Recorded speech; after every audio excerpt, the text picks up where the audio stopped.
Cuando hablamos de Dios, decimos que Dios es... ¿Qué es Dios? Amor. Es la misma, el amor es la misma esencia de Dios. No decimos que Dios tiene amor, si bien podemos referirnos a que Dios tiene amor, pero la Biblia revela que Dios es amor.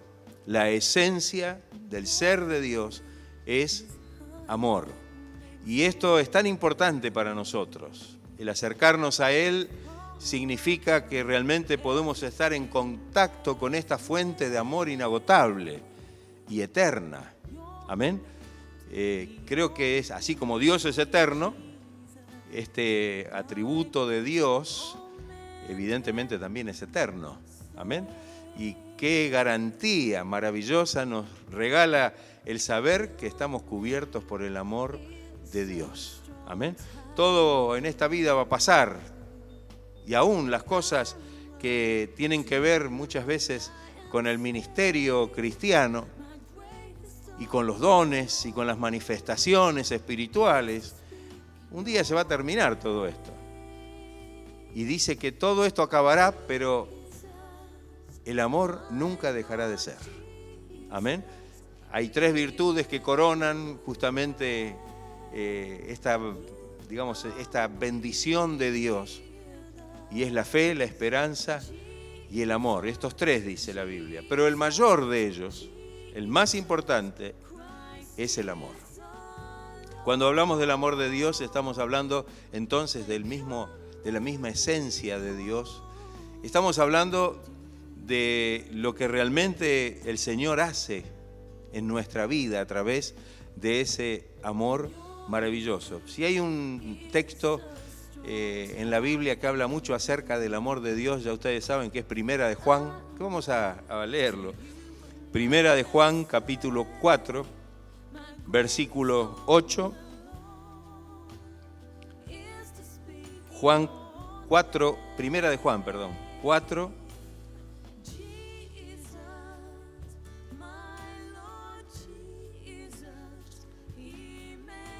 Versículo 8, donde manifiesta y dice justamente lo que estamos diciendo. ¿Lo tienen? Dice así la palabra de Dios: el que no ama no ha conocido a Dios, porque Dios es amor. Y el versículo 16 repite justamente este concepto. Y nosotros hemos conocido y creído el amor que Dios tiene para con nosotros. Dios es amor, y el que permanece en amor, permanece en Dios y Dios en él. Qué maravilloso, ¿no? Que podamos entender esta gran verdad. Hay varias cosas o consideraciones sencillas que podamos mirar acerca de esto. El capítulo 4, versículo 10 dice en qué consiste el amor de Dios. El versículo 10 dice: en esto se mostró el amor, el versículo 10, en esto consiste el amor, no en que nosotros hayamos amado a Dios, sino en que Él nos amó a nosotros y envió a su Hijo en propiciación por nuestros pecados. En esto consiste el amor, no en que nosotros hayamos amado a Dios, sino en que Él nos amó a nosotros y envió, como una demostración de ese amor tan grande, a su Hijo en propiciación por nuestros pecados. Qué maravilloso, ¿no? En esto consiste el amor de Dios. No en que nosotros hemos amado a Dios. Alguno dice, bueno, yo amo a Dios, pero es importante saber que Él nos amó primero. Que Él fue el que, viendo el estado y la situación en que estábamos y en que estaba la humanidad, perdida, sin Dios, sin paz, sin esperanza, el Señor mandó a su Hijo unigénito, a Jesucristo, para que a través de su obra redentora nosotros podamos alcanzar la salvación. Una demostración del amor maravilloso de Dios. Esto muestra cómo se mostró el amor de Dios. Los versículos, capítulo 4, versículo 9, dice: en esto se mostró el amor de Dios para con nosotros, en que Dios envió a su Hijo unigénito al mundo para que vivamos por Él. Esta es la demostración, es la forma en que Dios mostró el amor para con nosotros. Qué hermoso esto, ¿no? ¿Hay alguna forma en que podamos ver el amor de Dios o que podamos contemplar el amor de Dios? Sí, en la obra que hizo Jesucristo por nosotros y que nace, se origina en el amor de Dios hacia la humanidad.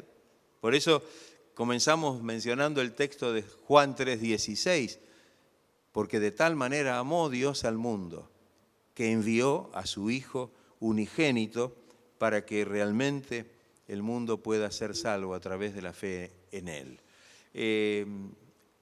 Hay un texto en el capítulo 5, versículo 3, capítulo 5, verso 3, dice: pues este es el amor a Dios, que guardemos sus mandamientos, y sus mandamientos no son gravosos. Qué importante, no son difíciles, pesados, ¿no? Allí se muestra entonces cómo amamos al Señor y si amamos al Señor. ¿Cómo podemos demostrar que nosotros entonces correspondemos a ese amor? ¿Cuál es la manera? Alguno dirá, bueno, yo vengo a la iglesia, otro dirá, yo puedo hacer tal cosa o tal otra cosa, pero en realidad, bien claro lo dice acá, es que aquel que ama a Dios guarda sus palabras, guarda sus mandamientos. Y esto es algo fundamental. Tal vez para aquellos que están en contra de obedecer la palabra del Señor, así lo digo, dicen que es una actitud legalista, la de tener que obedecer los mandamientos del Señor. Les digo que esto no está escrito en el Antiguo Testamento, esto lo dice el apóstol Juan muy claramente, para que nosotros podamos comprender que debemos guardar la palabra de Dios y debemos guardar los mandamientos del Señor en nuestra vida. Porque eso o de esa manera nosotros realmente mostramos que amamos a Dios primero, pero que el amor de Dios está en nosotros. Amén. Nadie que diga que ama a Dios y no guarda su palabra está diciendo la verdad. Dice la palabra que el tal está mintiendo. Necesitamos entonces comprender que si ese amor de Dios, que como bien dice el apóstol Pablo allí en la carta a los Romanos, es derramado en nuestros corazones por el Espíritu Santo, está ardiendo en nuestros corazones, seguramente vamos a amar a Dios. Y la forma en que nosotros mostramos que ese amor es verdadero es guardando su palabra, guardando sus mandamientos. La palabra de Dios dice que el que guarda sus mandamientos, ese es el que me ama. Amén. Ahí está el punto principal. Cuando hablamos del amor, muchas veces pensamos en el amor que conocemos en el mundo, un amor desvirtuado justamente por el hombre caído, por la condición humana que ha caído de la gracia de Dios y que está muy lejos de ser un reflejo del amor de Dios. Por eso es que ahora necesitamos despojarnos de ese amor y revestirnos de este amor, que es el amor de Dios. Tenemos el amor de Dios en nuestros corazones. Es el que nos ayuda a amar a Dios, obedeciendo su palabra y viviendo conforme a su voluntad. Es el amor que nos ayuda a amar a nuestro prójimo y no tan solamente como nosotros nos amamos a nosotros mismos, según reza la ley del Antiguo Pacto, sino que podamos amar al Señor como Él nos ama a nosotros. De la misma forma, porque debemos amarlo con el mismo amor. Y no solo esto, y no queda allí. En el Nuevo Testamento va más allá la expresión de este amor, diciendo que debemos aún amar a nuestros enemigos. ¿O no es así?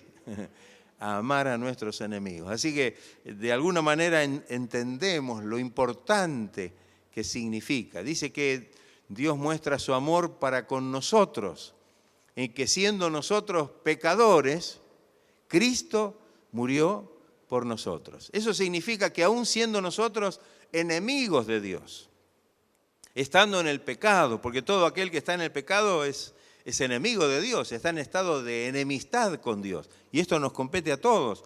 Todos estábamos en esa situación. Sin embargo, aún estando nosotros en esa enemistad contra Dios, viviendo en el pecado, sin embargo Dios envió a Jesucristo en su amor y en su gran misericordia para que podamos nosotros verdaderamente ser libres, ser salvos y tener una vida gloriosa y eterna, que es la vida que Dios nos da. Qué maravilloso. ¿Tiene el amor de Dios en su corazón? Esto es algo maravilloso, ¿no? A veces cantamos el coro, que hace mucho que no se canta, ese hermoso coro que dice mayor amor no hay, ¿no? Mayor amor no hay. Que el que Cristo mostró en el Calvario.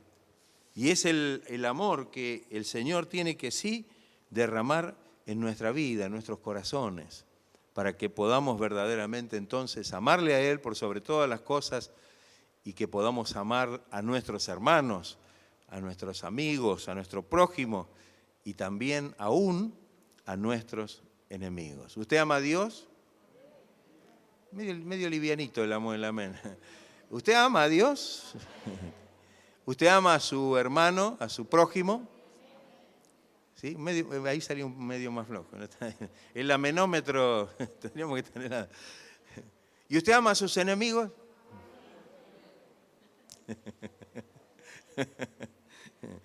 De alguna manera esto muestra realmente lo que Dios quiere. Amén.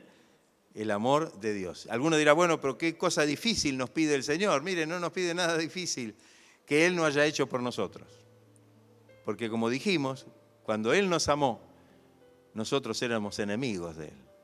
Y sin embargo, Él dio a su propio Hijo para salvarnos. Ahora no nos pide que lo amemos o amemos a nuestros enemigos con nuestro amor.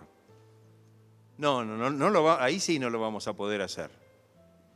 Pero cuando somos llenos del amor de Dios en nuestro corazón, entonces sí estaremos dispuestos, abiertos a amar aún a aquellos que son enemigos. Amén. Que el Señor nos ayude para que podamos realmente ver esta bendición maravillosa. El amor de Dios tiene dos cualidades que lo hacen totalmente diferente a cualquier otra clase de amor. Una de ellas es que el amor de Dios es misericordioso. Es decir, que principalmente el amor de Dios, el amor que Dios tiene y el amor que Dios ofrece, es hacia quienes no lo merecen. Es a quienes no lo merecen. Por eso decimos como definición de misericordia, favor inmerecido. Es un amor misericordioso. Por eso es que aquellos que hacen o pretenden hacer ahí buenas obras y hacer cosas para que de alguna manera recibir el favor de Dios, para de alguna forma ser merecedores del favor de Dios, no es este el camino para recibir el favor de Dios sobre sus vidas. Necesitamos abrir nuestro corazón, reconocer nuestra falla, nuestro pecado, nuestra condición, humillarnos en la presencia del Señor y entonces su misericordia realmente será grande en nuestra vida. La misericordia de Dios o este aspecto del amor de Dios es algo maravilloso porque se muestra en toda la Biblia, desde el Antiguo Testamento hasta el Nuevo Testamento. Tenemos la mención de la misericordia de Dios. El libro, allí Jeremías en su libro de Lamentaciones dice claramente que todos nosotros nos hemos apartado de Dios y que Dios realmente podría haber consumido nuestras vidas. En términos del pueblo de Dios, dice que realmente, sin embargo, Dios prolongó su misericordia y nuevas se renuevan, nuevas son cada mañana. ¿Qué le parece? Qué grande esto, ¿no? Por la misericordia de Jehová, dijeron, no hemos sido consumidos, porque nunca decayeron sus misericordias, sino que nuevas son cada mañana. Esto es algo maravilloso. Jeremías dijo algo que también impacta en nuestra vida, que también nos hace realmente pensar, porque hay algo interesante y es el hecho de que aún en el Antiguo Testamento los hombres de Dios eran conscientes de la misericordia de Dios. Cuando nosotros vemos los salmos, muchos de ellos escritos por David, fíjense cuánto hablan los salmos acerca de la misericordia de Dios, de la grandeza de esa misericordia, de lo inagotable de esa misericordia, desde la eternidad y hasta la eternidad, una misericordia eterna, como dijimos sobre el amor, como Dios es amor y tiene un amor eterno, ese amor eterno que es misericordioso también es eterno, no se agota la misericordia de Dios. A nosotros a veces se nos puede agotar el amor o se nos puede agotar la misericordia, en términos humanos, pero el amor de Dios y la misericordia de Dios jamás se van a agotar. Necesitamos comprender esta maravillosa verdad. Hay un texto allí en el libro de Miqueas, capítulo 3, un texto bastante, Miqueas capítulo 7, versículos 18 y 19. Dice, ¿qué Dios como tú, que perdona la maldad y olvida el pecado del remanente de su heredad, no retuvo para siempre su enojo, porque se deleita, ¿en qué? En misericordia. Él volverá a tener misericordia de nosotros, sepultará nuestras iniquidades y echará en lo profundo del mar todos nuestros pecados. ¿Qué le parece? Es algo maravilloso, ¿no?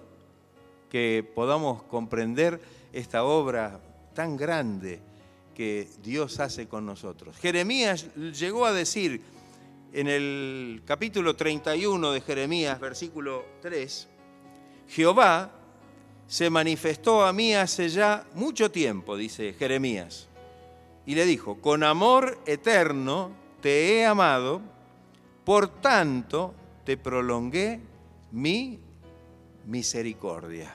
¿Qué le parece?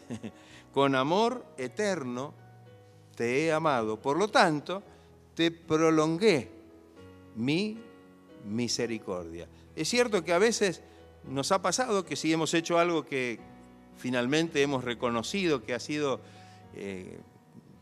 afrentoso delante de la presencia de Dios, tal vez hemos pensado de que ya no somos merecedores del amor de Dios ni de su misericordia. Pero Dios dice que es de su misericordia. Y si venimos a Él con un corazón arrepentido, con un corazón humillado en su presencia, el Señor es maravilloso, es poderoso para poder verdaderamente recibirnos y para poder alcanzar su gracia y su perdón. Esto es algo que nosotros vivimos a diario y es algo que tenemos que tener presente en nuestra vida cristiana.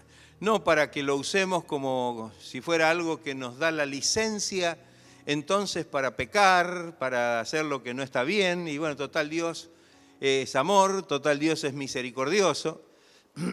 Creo que no es ese el punto, porque cuando deliberadamente pecamos, la Biblia nos dice que estamos en una situación muy compleja.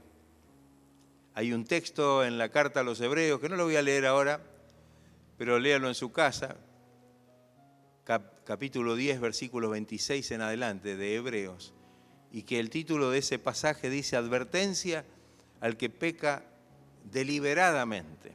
Es decir, aquel que sabe que lo está haciendo y lo sigue haciendo mal, cuidado. Entonces, tenemos que tener cuidado porque allí es donde podemos entender que ya no tendremos oportunidad. Pero cuando erremos, cuando fallamos, cuando tenemos esa situación que nos hace caer de la gracia de Dios, sabemos que tenemos un camino de regreso. Y si lo hacemos con humillación, con humildad, con un corazón sincero, el Señor nos recibirá y nos perdonará. Hay un texto en la carta a los Hebreos también, capítulo 4, versículo 16, que dice: acerquémonos pues confiadamente al trono de su gracia para alcanzar misericordia y hallar gracia para el oportuno socorro. Acerquémonos entonces con confianza, para que podamos alcanzar misericordia y podamos hallar gracia para el oportuno socorro. Que Dios nos ayude, que el Señor nos haga entender qué grande es la misericordia de Dios para con nuestra vida. Creo que si Dios no fuera misericordioso estaríamos en problemas. ¿O no es así? ¿No?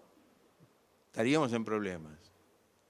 Si tuviéramos que entonces nosotros, para que seamos objeto del amor de Dios, tener que responder a cierto nivel de perfección y creo que estaríamos, ya de por sí estaríamos desechados por Dios. No llegaríamos nunca a alcanzar esa gracia y esa misericordia y ese perdón. Pero Dios nos ha, por medio de Jesucristo, abierto el camino a ese trono que, como bien decimos siempre, no es un trono de juicio, porque a veces cuando hablamos de un trono estamos pensando en un trono de juicio. Este no, este es un trono de misericordia.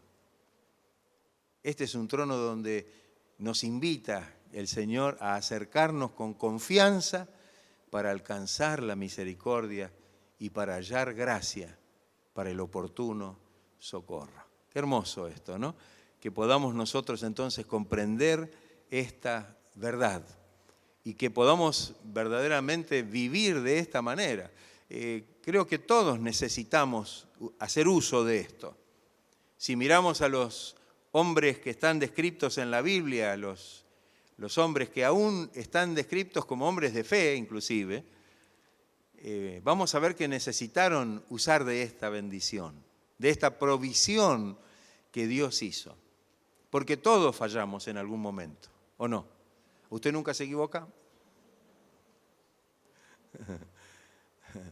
Nos equivocamos, erramos. Y evidentemente, ¿qué debemos hacer? Entonces decir, bueno, me equivoqué, ya estoy fuera. Me equivoqué, di un mal paso, hice algo que no debía hacer y ya estoy desechado de la gracia de Dios. No tengo ya oportunidad. No. No, el Señor nos dice que nos acerquemos confiadamente al trono de su gracia para poder alcanzar la misericordia y hallar la gracia para el oportuno socorro. Eso implica humillación, arrepentimiento, porque con la humillación está el arrepentimiento y la confesión de nuestros pecados. Por eso dice bien claro el apóstol Juan, si confesamos nuestros pecados, Él es fiel y más, es justo para perdonar nuestros pecados y para limpiarnos de toda maldad. Qué hermoso, ¿no? Que esto esté a disposición de todos nosotros. Amén. No de algunos, sino que está a disposición de todos. Nadie puede tener excusa en esto, decir, bueno, no, Dios me desechó porque Dios no. No. Dios seguramente le ha dado y le da a usted, como a todos, la oportunidad de acercarse a través de la humillación, el arrepentimiento, el poder acercarnos confiadamente a su trono de gracia y de misericordia para poder alcanzar el perdón y la restauración. Que Dios nos ayude para que lo podamos hacer. Cuando el apóstol Pablo le escribe a Tito, le dice que realmente el Señor nos salvó por medio justamente de su misericordia. Nos salvó. La salvación tiene una relación directa.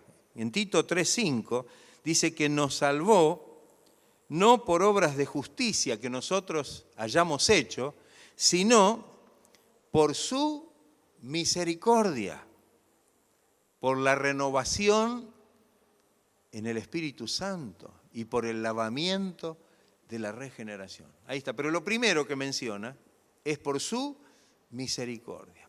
Ahí está. Nos salvó, no por obras de justicia, no porque nosotros hayamos hecho algo meritorio, algo que merezca la salvación, sino por su misericordia.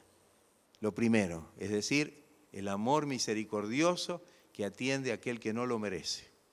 Por su misericordia, por el lavamiento de la regeneración y por la renovación en el Espíritu Santo. Qué maravilloso esto, ¿no?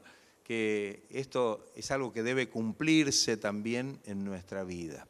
Y esto es algo que debe ser parte de nuestra experiencia cristiana.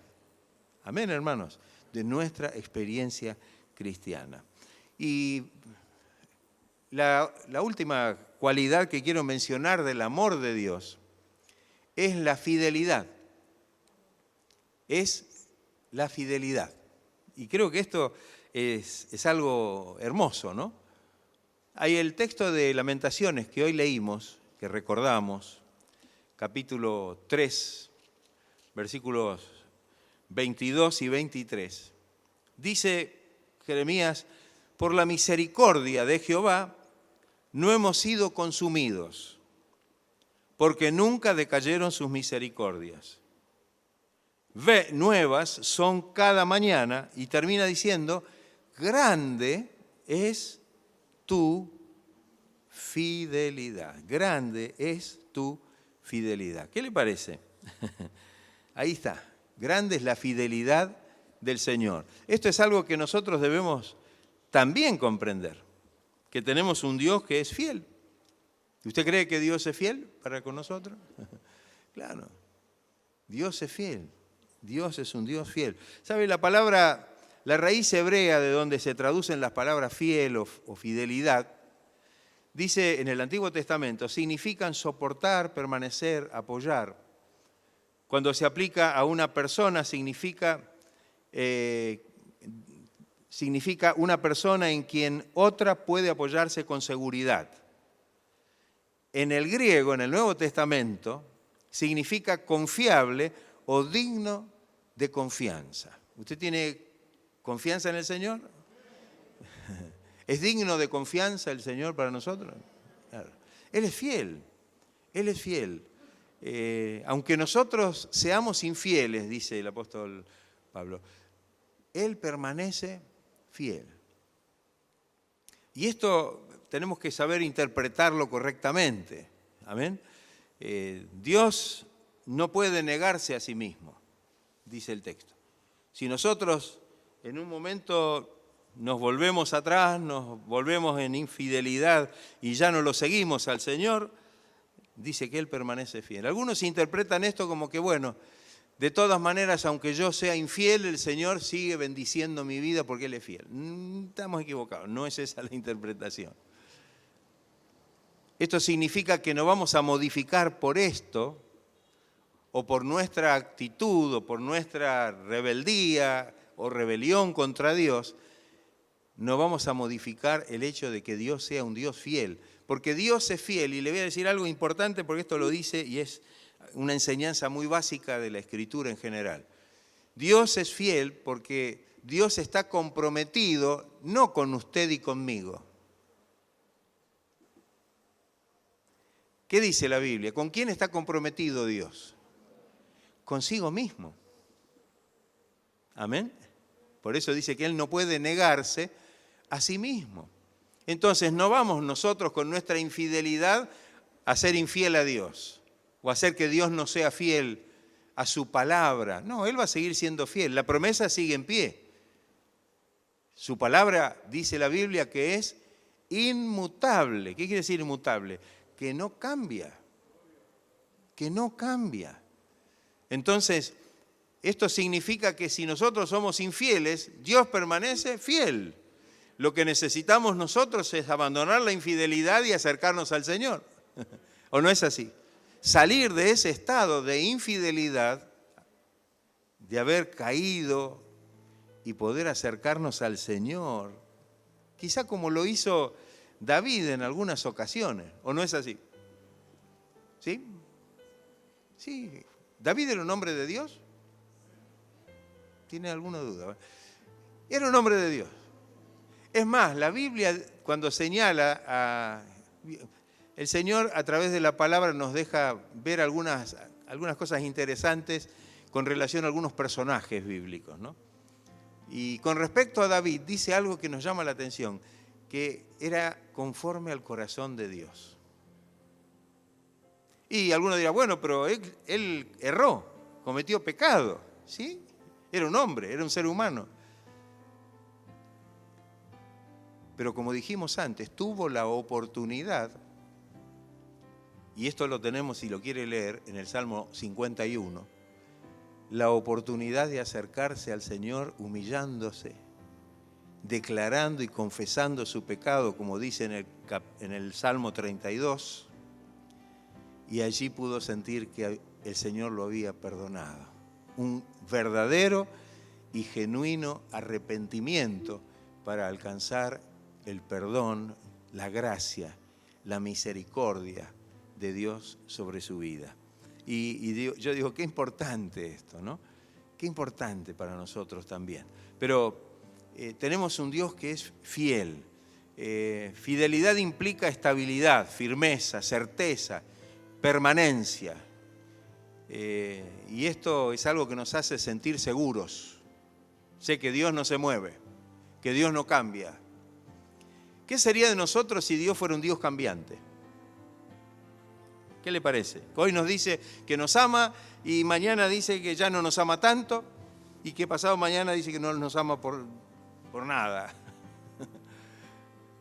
Y que lo que nos prometió en un momento ya no tiene vigencia, que ya cambió la cosa. Sería complicado para nosotros, ¿no? ¿Tendríamos alguna esperanza en un Dios así? No. ¿Tendríamos alguna esperanza en un Dios que de alguna manera no sea fiel a lo que nos dijo, que, digamos, de quién es Él y fiel a sus promesas? Fíjese que todo lo que Dios quiere hacer en nosotros lo tenemos en la Biblia a modo de promesas, ¿o no es así? Todo lo que Dios quería hacer con el pueblo de Israel estaban relacionados, todo eso estaba relacionado con promesas en la Biblia, ¿o no es así? Promesas hechas a los patriarcas, especialmente a Abraham. Las promesas de Dios fueron fieles y fueron verdaderas. Y cuando hablamos en el Nuevo Testamento, Pablo defiende este aspecto cuando habla de las promesas de Dios, cuando escribe allí en la segunda carta que le escribe a los Corintios, y dice que las promesas de Dios en Cristo, es decir, a través de la obra de Cristo, son para nosotros sí y amén. No da lugar a dudas. No da lugar a que pensemos que a lo mejor, bueno, estas promesas puede ser para otro, o puede ser para otro tiempo, o puede ser, vio, como aquellos que dudan. Hay muchos creyentes y hay muchas, yo diría como sectas que se han levantado por todos lados, que dudan de la palabra de Dios y evidentemente terminan buscando los recursos de la carne. Pero cuando nos apoyamos en la palabra del Señor, el Señor no nos deja lugar a dudas. Él no cambia, Él no se mueve, Él es fiel, es el mismo ayer y hoy y por los siglos. Y si nosotros confiamos y creemos en este Dios, y creemos en la fidelidad de este Dios tan grande, creo que podemos vivir tranquilos y confiados en el Señor. Es decir, podemos confiarle nuestra vida al Señor porque sabemos que Él no nos va a fallar. ¿Amén? ¿Usted cree que Dios nos va a fallar?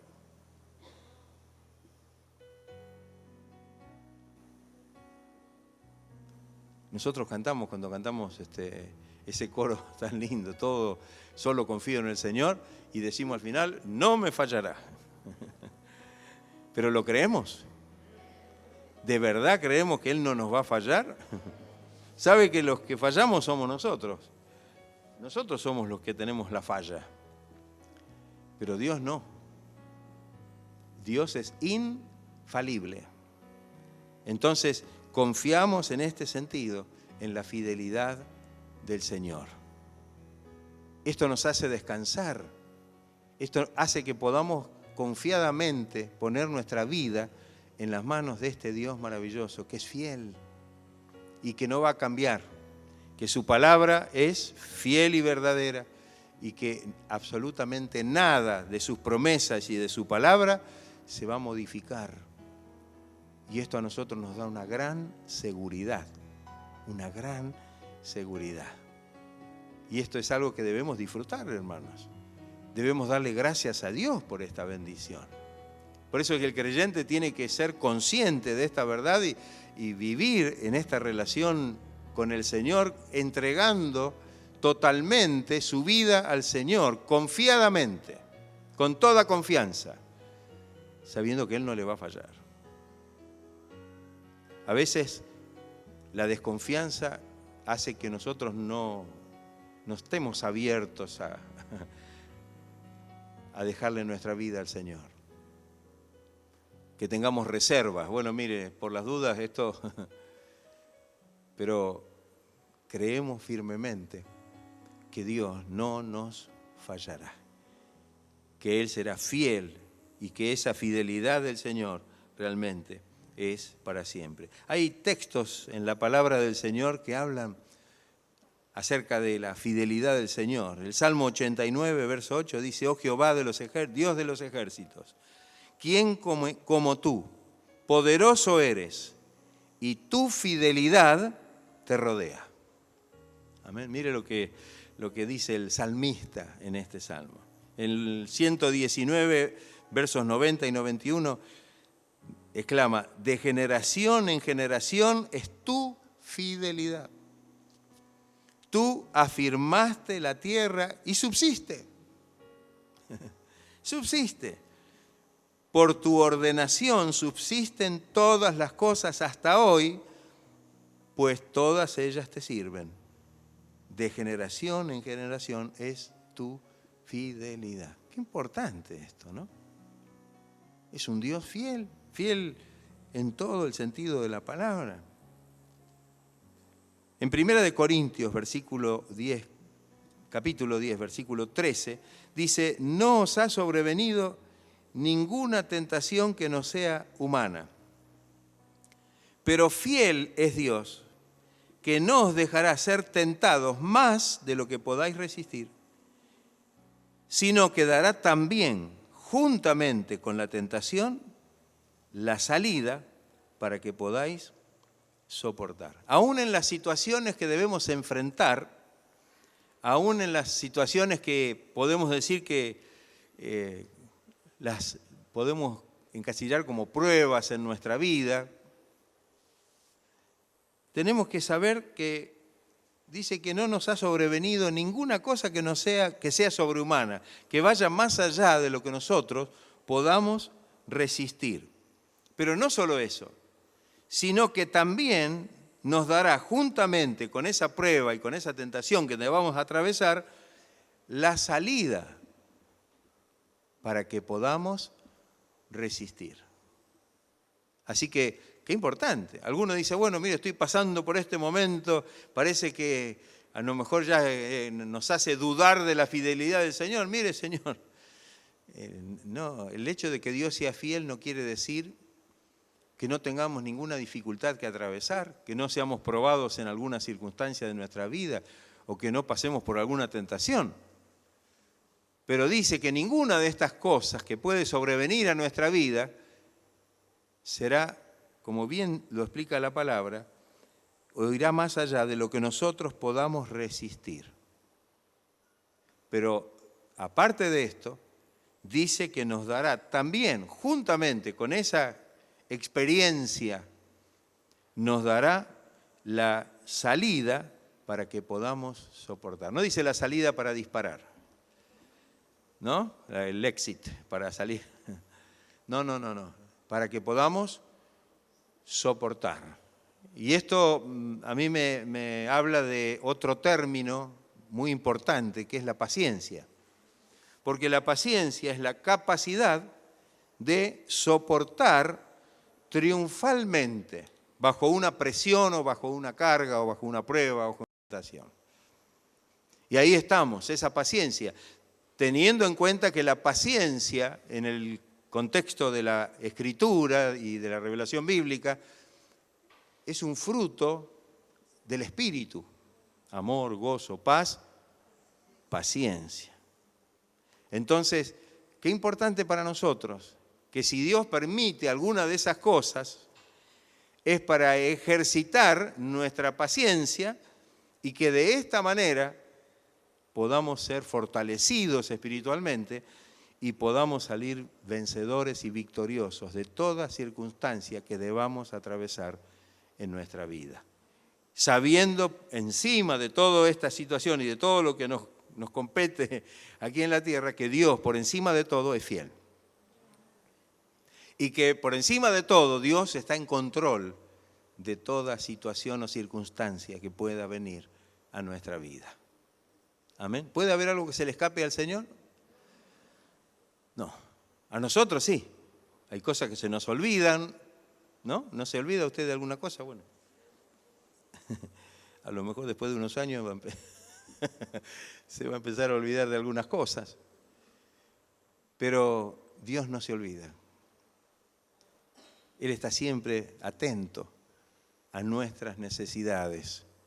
Dice que sus oídos están atentos al clamor de sus hijos y sus ojos, amén, están sobre ellos.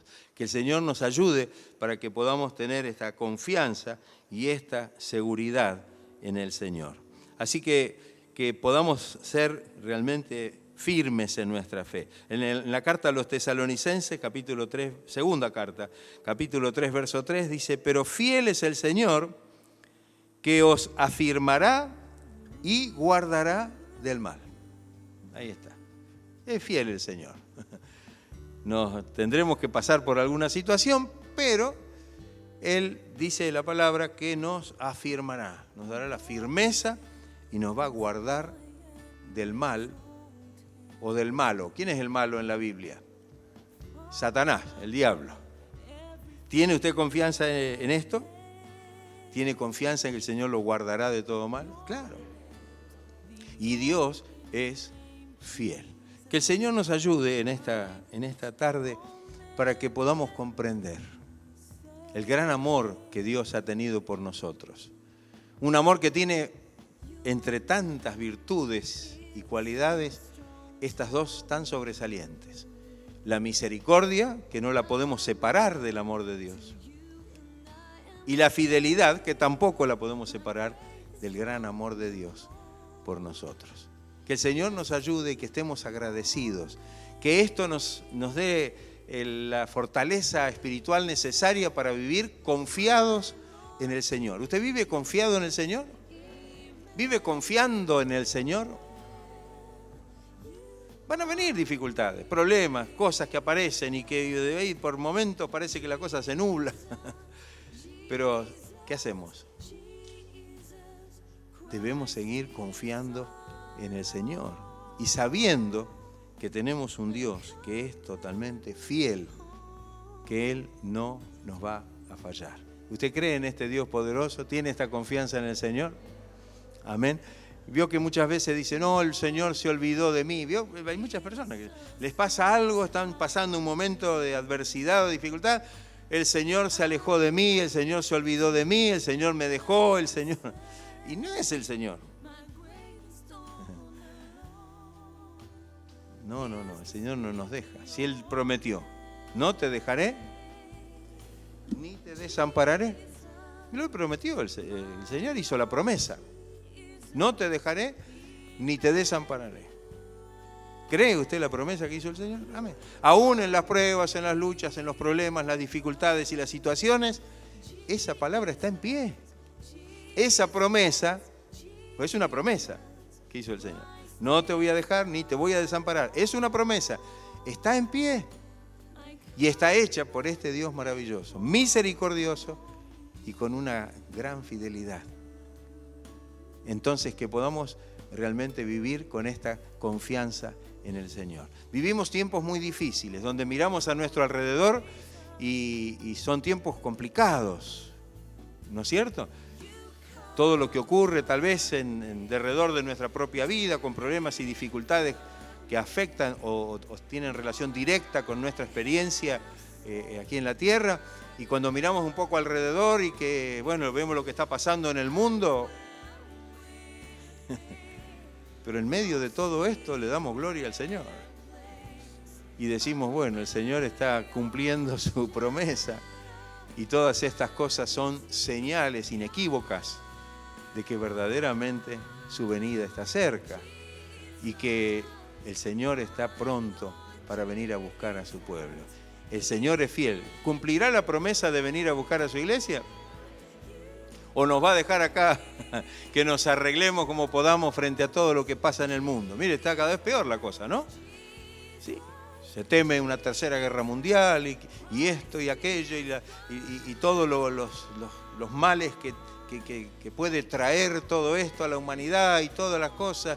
Y para algunos ya están tan preocupados, ¿qué va a pasar? Mire, hermano, deje todo esto en la mano del Señor y usted viva para Él. Y el Señor lo va a bendecir. Y como bien dice la palabra, y nada nos faltará. Nos dará todo lo necesario y bendecirá nuestra vida, porque Él es un Dios fiel a su palabra y a su promesa.